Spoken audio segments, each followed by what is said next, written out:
আমাদেরই এক বোন, যে কলকাতা আরজিকর মেডিকেল কলেজে যাকে নির্মমভাবে রেপ করে হত্যা করা হয়েছে। আজকে তারই বিচারের দাবিতে আমাদের আজকে এই পথ মিছিল।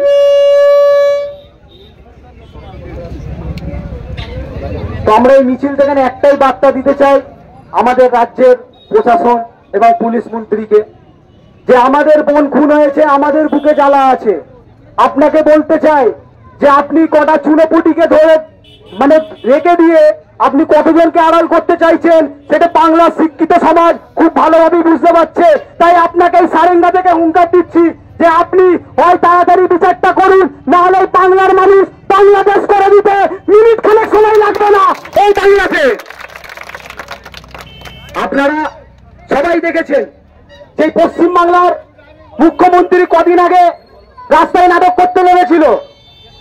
যার হাতে স্বরাষ্ট্র দপ্তর আছে, যিনি বাংলার মুখ্যমন্ত্রী, যিনি স্বাস্থ্যমন্ত্রী, তিনি কোন লজ্জায় রাস্তায় দাঁড়িয়ে বিচার চাইতে লেগেছেন এবং তার কিছু সাংসদ কে গিটার বাজাচ্ছে, কে শাক বাজাচ্ছে, শুধু শুধু নাটক করছে।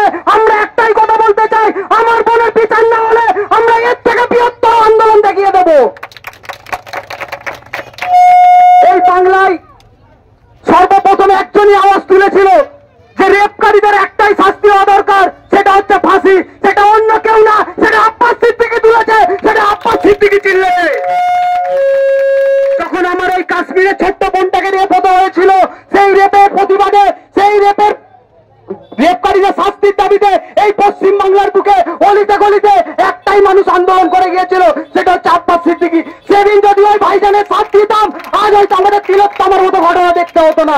তাই আপনাদেরকে বলতে চাই, আপনারা সবাই শক্ত হাতে থাকুন এবং আমার বোনের বিচার করে তারপর আমরা নিস্তার হবো, নাহলে এর থেকে বৃহত্তর আন্দোলন আমরা কলকাতায় করে দেখিয়ে দেবো। আমি আর বেশি দূর বক্তব্য নিতে চাই না। আমাদের আরো বক্তা আছে, তারা বক্তব্য রাখবেন। সকলকে সংগ্রামী অভিনন্দন জানিয়ে আমি বক্তব্য শেষ।